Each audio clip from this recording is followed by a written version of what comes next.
Vamos parar de conversa e vamos entrar no nosso assunto de hoje.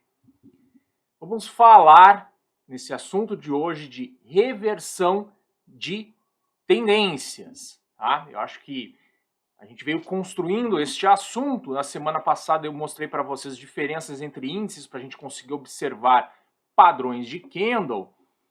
E hoje nós vamos falar um pouquinho sobre reversão de tendência, um pouco mais genérico, tá? Por quê? Porque aqui a gente já conversou sobre as principais situações gráficas de reversões de tendência.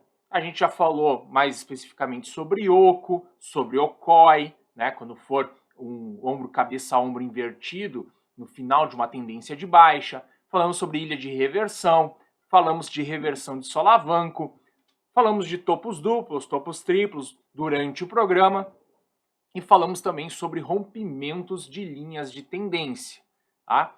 Mas o que é importante a gente perceber sobre reversão de tendências, certo? E até pelas figuras gráficas, as situações gráficas. É a essência dele, né? Que é o quê? Que é uma falha na continuidade do movimento, onde vai formar um pivô, né? Então, o que acontece? Eu até esqueci de abrir o Point to Fix. Deixa eu abrir o Point to Fix aqui. Vamos lá, abrir o Point to Fix. O que acontece, né? Temos uma tendência a uma correção, certo? E a tendência tenta retomar e ela falha. Ela pode falhar, né, abaixo do topo anterior, em linha com o topo anterior, né? Ou um pouquinho acima do topo anterior. E ela volta para a região, né, onde ela tinha retomado, né? E aqui é a cabeça do pivô. E se ela rompe, aí a gente tem, né, segundo a análise técnica, a confirmação, né, de que aquela tendência acabou. Mas significa que agora nós estamos entrando numa outra tendência, uma tendência nova, na direção contrária? Não. A gente pode passar por um período de lateralização. Enfim, mas nós temos sinais aqui. O importante é a gente ficar com a essência do pivô, da formação, entender na falha da continuidade do movimento.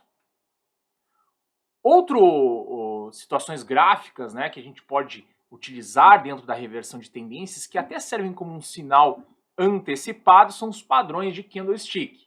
Tá? E os padrões de candlestick, como sinal antecipado, por que eles funcionam? Bom, a gente tem um topo do mercado, né, o mercado alcançou uma nova máxima e a gente observa algum padrãozinho. Né? Aqui eu estou trazendo padrões de reversão baixista, mas pode ser padrões de reversão altistas. Né? Temos um engolfo de baixa, um doji, né? Um doji, ele dentro da é uma figura também gráfica, a gente viu aqui como uma ilha de reversão, né? Gap de um lado, gap do outro, um shot star, um enforcado, enfim. Significa quando aparece isso num topo, que é uma reversão completa da tendência, que vai entrar numa tendência na direção contrária? Não. Né? E no candlestick ainda é um sinal bem mais fraco do que um sinal da formação do pivô. Obviamente que ele nos dá lá exatamente quase no topo o sinal, mas nos mostra, opa, atenção, esse tipo de formação num topo ou num fundo, né? Eu vou falar do fundo que é o contrário da reversão altista, né? Os sinais, os padrões de candlestick significam que entrou uma tensão ali e que aquela força que vinha impulsionando até o momento sofreu um freio, certo? Foi brecada ou ela perdeu a força, ok?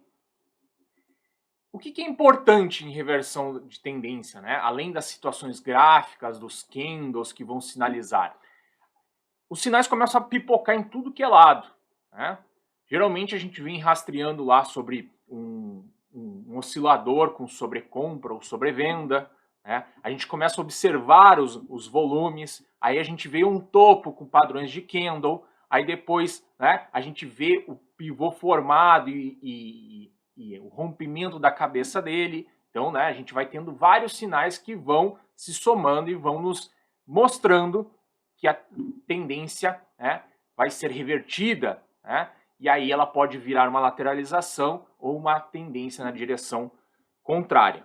Mas é importante a gente perceber, né, estar atentos a esses sinais e entender também a psicologia do mercado, que geralmente, né, a tendência acaba, né, no caso do mercado de alta, e o mercado está numa euforia, né, a gente quase, né, o mercado parece que não vê motivos para começar uma mudança, um fim dessa tendência. E aí o que acontece? O mercado está eufórico. No mercado de baixo, o mercado está com medo, ninguém vê os sinais, né, de que, opa, as coisas já estão se acalmando, é a hora de começar a comprar. E aí que entra o que a gente fala do smart money, né, que eles fazem as acumulações e distribuições, né, e eles vão acabar comprando, né, se fala, né, compre quando o sangue está nas ruas, né, e venda ao som dos violinos, né, que são os movimentos de quem realmente move o mercado e está enxergando muito mais à frente e que começa aí a reverter a tendência. Então a gente tem que estar atento a esses sinais.